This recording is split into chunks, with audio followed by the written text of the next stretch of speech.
नमस्कार, मैं हूं सचिन और आप देख रहे हैं सचिन की बात। आज बात करेंगे बांग्लादेशी घुसपैठियों के बारे में।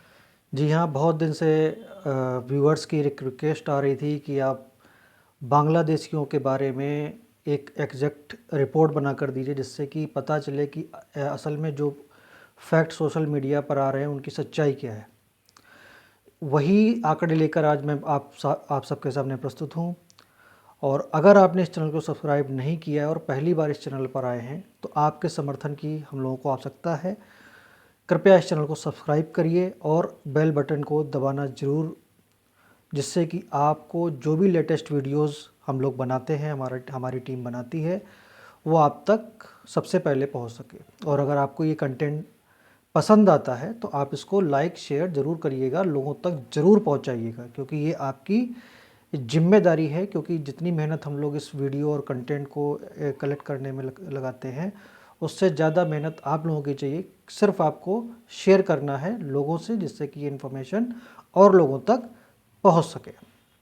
तो चलिए स्टार्ट करते हैं आज के वीडियो को और बताते हैं आपको अवैध बांग्लादेशियों और रोहिंग्याओं के बारे में कि किस तरीके से इन्होंने भारत की इकोनॉमी को पहले और अभी क्या नुकसान ये पहुंचा रहे हैं। और डेमोग्राफिक जो चेंज आ रहे हैं, जो आप पर डे बेसिस पे न्यूज़पेपर और मीडिया में सुनते होंगे कि हाई कोर्ट ने ये डिसीजन दिया, सुप्रीम कोर्ट ने ये डिसीजन दिया, धर्म परिवर्तन किस तरीके से हो रहा है, इन सब के बारे में आज मैं आपको डिटेल से बताऊंगा। चलिए स्टार्ट करते हैं। सबसे पहले स्टार्ट करते हैं 2004। ये जो भी चीज़ें मैं आपको बोल रहा हूँ ये ऑन रिकॉर्ड है, और ये या तो पार्लियामेंट में गृह मंत्री ने बयान दिया है, या ये ऑफिशियल गवर्नमेंट की रिपोर्ट के अनुसार जो भी डेटा मुझे मिला है उसके हिसाब से मैं आपको, कोई भी यहाँ पर फेक प्रोपेगेंडा नहीं है, कोई भी फेक न्यूज़ नहीं आपको यहाँ पर मिलेगी। तो मैं अभी आपको जो बताने जा रहा हूँ उसमें यह है कि 2004 में गृह राज्य मंत्री हुआ करते थे कानपुर के सांसद और कांग्रेस के नेता श्री प्रकाश जायसवाल। इन्होंने संसद में बयान दिया कि प्रेजेंट टाइम में 2004 की बात मैं आपको बता रहा हूँ कि 1 करोड़ 20 लाख बांग्लादेशी जो अवैध रूप से बांग्लादेश और नॉर्थ ईस्ट के बॉर्डर से क्रॉस करके अवैध रूप से बिना किसी डॉक्यूमेंट के और फैमिली के साथ, बच्चों के साथ हिंदुस्तान में घुसे, और वो यहाँ पर परमानेंट बेसिस पे रह रहे हैं, काम कर रहे हैं, यहाँ की इकॉनमी में का वो हिस्सा हैं, और वो यहाँ से रोज़गार और जो भी चीज़ें हैं वो अपना परिवार पाल रहे हैं। ये उन्होंने 2004 में डेटा बताया था कि 1 करोड़ 20 लाख बांग्लादेशी यहाँ पर, एक गवर्नमेंट का जो डेटा है जो स्टेट गवर्नमेंट से मिलता है कि कितने अवैध रूप से लोग यहाँ पर किन किन प्रदेशों में रह रहे हैं, तो वो सेंट्रल गवर्नमेंट डेटा इकट्ठा करती है। उस बिहाफ से उन्होंने ये चीज़ बोली थी। बट इसमें फैक्ट आपको एक बताना ज़रूर चाहूँगा कि देखिए, ये तो श्री प्रकाश जायसवाल थे जिन्होंने संसद के अंदर ये ऑफिशियल स्टेटमेंट दे दिया। बट उस समय असम में थी कांग्रेस की सरकार, और पश्चिम बंगाल में थी कांग्रेस के समर्थन वाली या गैर बीजेपी सरकार। ठीक है, वहाँ पर दोनों सरकारों ने विरोध किया कि आपने ये डेटा कैसे बता दिया। आप समझते जाइएगा, पूरी क्रोनोलॉजी को समझिएगा कि श्री प्रकाश जायसवाल संसद में खड़े होकर सभी सांसदों को और देश की जनता को ये बताते हैं कि 1 करोड़ 20 लाख अवैध बांग्लादेशी इस देश में विभिन्न विभिन्न प्रदेशों में रह रहे हैं, और वहाँ की डेमोग्राफी को एक तरीके से अगर दूसरे परिप्रेक्ष्य में देखा जाए तो वो चेंज कर रहे हैं। अब आते हैं, ये तो श्री प्रकाश जायसवाल ने अपना स्टेटमेंट वहाँ पर दे दिया तो वो ऑफिशियल हो गया, संसद के उसमें रिकॉर्ड हो गया। बट जब विरोध हुआ तो उन्होंने अपने स्टेटमेंट को वापस ले लिया। ठीक है, 2004 में एक और बयान उन्होंने दिया कि सबसे ज़्यादा जो बांग्लादेशी, अवैध बांग्लादेशी हैं वो पश्चिम बंगाल और असम में पाए जाते हैं। मैक्सिमम, मतलब 1 करोड़, अगर उस टाइम की बात बता रहा हूँ 20 साल पहले की, कि उस टाइम पे 1 करोड़ बांग्लादेशी पश्चिम बंगाल और असम में थे। ये उन्होंने स्टेटमेंट दिया। इसके आधार पर अगर देखा जाए, और फिर आते हैं, जब श्री प्रकाश जायसवाल ने ये बोल दिया, ठंडे बस्ते में पड़ी रही। आपको भी पता है कि 2014 तक सरकार किसकी रही, और किस तरीके से अवैध बांग्लादेशियों से लेके, रोहिंग्याओं से लेके यहाँ पर मुफ्त की रोटी तोड़ने के लिए सबको ये लोग बुलाते रहे। और वो किस कारण बुलाते रहे।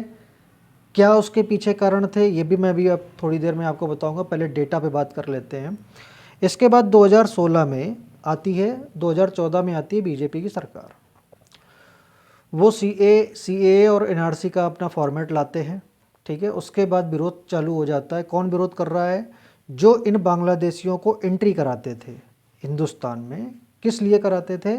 वो कराते थे इसको कि ये हमारा वोट बैंक रहेगा, क्योंकि मुस्लिम वोट बैंक कांग्रेस का ये समझिए कि बपौती है उनकी, उस पर जागीर है। मतलब वो उसको अपना एक पट्टा समझते हैं कि ये तो मेरा वोट बैंक, मुस्लिम वोट बैंक कहीं जाने वाला ही नहीं है। जो आपने 2024 के इस चुनाव में आपने बहुत अच्छे तरीके से एनालिसिस करके देख लिया कि क्या जो वोटिंग पैटर्न क्या रहता है।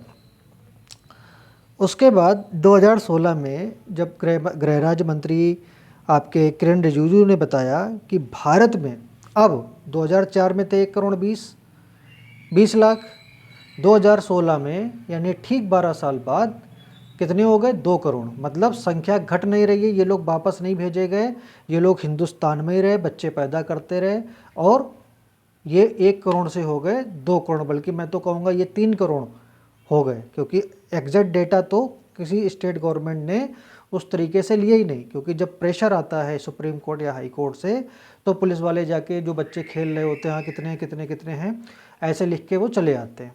एग्जैक्ट डेटा वो लेते ही नहीं हैं, क्योंकि हर घर में 5-5 6-6 बच्चे पाए जाते हैं। तो इसके हिसाब से आप आज की डेट में जो सरकारी डेटा उससे अलग मैं आपको बता रहा हूँ कि 3 करोड़ 4 करोड़ से नीचे ये डेटा नहीं है। ये 2016 की मैं बात बता रहा हूँ, आज से 8 साल पहले की बात। तब उन्होंने, किरण रिजिजू ने बोला था कि 2 करोड़ लोग यहाँ पर बांग्लादेशी, अवैध बांग्लादेशी रह रहे हैं। ये क्या कर रहे हैं? इसके बाद आपके और उन्होंने एक चीज़ बताई इसमें कि सबसे बड़ी चीज़ क्या है। बीजेपी के नेता है दिलीप घोष, उन्होंने कहा कि बेसिकली ये लोग क्या कर रहे हैं, क्या बांग्लादेश बैंकरप्ट पाकिस्तान के तरीके से? नहीं है। जीडीपी वहाँ की अच्छी है, वह रोज़गार है, स्वरोजगार है, वहाँ पर काम है, वहाँ की इकॉनमी अच्छी है। फिर ये लोग यहाँ क्यों आ रहे हैं? क्या कारण है? कोई नेता इसके बारे में बात नहीं करता। आपको मैं बताता हूँ क्यों इन लोगों को वहाँ से बुलाया जा रहा है। पर्टिकुलर एक ही कम्युनिटी क्यों बार बार, हिंदू क्यों नहीं आ रहा? हिंदू इतनी बड़ी तादाद में क्यों नहीं रहे, जबकि हिंदू को तो एक्सेप्ट किया जा रहा है कि आओ भाई कोई दिक्कत नहीं है, आपका देश हिंदुस्तान है, ठीक है। बाय डिफ़ॉल्ट आप 1947 में वहाँ पर रह गए, लेकिन अब अगर आपके ऊपर अत्याचार हो रहा है तो 20% वहाँ पर हिंदू था 1971 में। आज की डेट में 8% बचा हुआ, बल्कि हमें लगता है कि 6% ही बचा होगा। 14% कन्वर्ट कर दिया गया, मार दिया गया, या वो हिंदुस्तान में उसने शरण ले ली।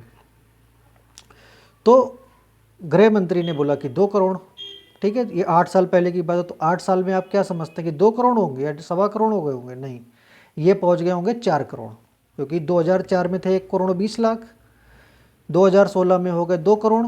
तो इसका डबल आप मान लीजिए, क्योंकि सरकार आने के बाद बहुत तेज़ी से इन लोगों ने डेमोग्राफी को झारखंड, छत्तीसगढ़, उत्तराखंड, उत्तर प्रदेश, इन पश्चिम बंगाल, असम में इन्होंने डेमोग्राफी चेंज की। असम के 10 ज़िले जो है वहाँ पर हिंदू अल्पसंख्यक हो गए, ये बहुसंख्यक हो गए। तो इससे आप अंदाज़ा लगा सकते हैं किस तरीके से हिंदुस्तान को कंगाल करने का, उसको एक इस्लामिक राष्ट्र बनाने का पूरा पैराग्राफ आज से कम 30 साल पहले, 40 साल पहले इन लोगों ने खाका बना के, कांग्रेस भी उसके साथ थे, ठीक है। क्योंकि अगर कांग्रेस के अंदर इच्छा शक्ति होती तो इनको डिपोर्ट किया जाता, सरकार से, वहाँ की सरकार से बात करके इनको वापस भेजा जाता, लेकिन इन्होंने नहीं भेजा। कि इन्हीं की आईडी बनवा के यहाँ पर इनको वोट बैंक बनाया गया। फर्जी तरीके से इनके वोटर आईडी कार्ड, पासपोर्ट सब बनवा के उसमें स्थानीय नेता से लेके, अधिकारी से लेके और सरकारों ने भी काम किया। इसका एक रिसेंट एग्जांपल मैं आपको अभी दे रहा हूँ, रिसेंट। वही मैं कह रहा हूँ कि फैक्ट के आधार पर बात करूँगा, कोई भी प्रोपेगेंडा यहाँ पे नहीं होगा। फेक प्रोपेगेंडा चलाना मेरा काम नहीं है। झारखंड की हाई कोर्ट ने कहा कि ये अवैध बांग्लादेशी इस राज्य के लिए विष के समान है, ठीक है, और इनको तुरंत यहाँ से बाहर निकाला जाना चाहिए। झारखंड में किसकी सरकार है? झारखंड में सरकार है कांग्रेस के समर्थन वाली झारखंड मुक्ति मोर्चा की। सुप्रीम कोर्ट का ऑर्डर आने के बाद से अभी तक, जबकि उन्होंने एक टाइम फ्रेम दिया कि इस टाइम तक आप इन लोगों की पूरा डेटा बना के और फेज़ वाइज इनको आप प्रदेश से बाहर करिए, कोई नहीं गया बाहर। क्यों नहीं गया? क्योंकि उनको वो लोग वोट बैंक बनाकर अपनी पार्टी के लिए वोट डलवाना चाहते हैं, क्योंकि उन्हें ये यकीन है कि ये वोट कहीं जाने वाला नहीं है, इनको हम लोगों ने शरण दी है और ये जो है यहाँ पर रहेंगे। इससे घाटा किसका हो रहा है? इससे घाटा हो रहा है स्थानीय लोग जो वहाँ के मूल निवासी हैं, उनको घाटा हो रहा है। तो ये मैंने आपको रिसेंट झारखंड का एग्जाम्पल दिया, और इस चुनाव में ये सबसे बड़ा मुद्दा है झारखंड में कि अब ना कोई रोजगार की बात कर रहा है, ना कोई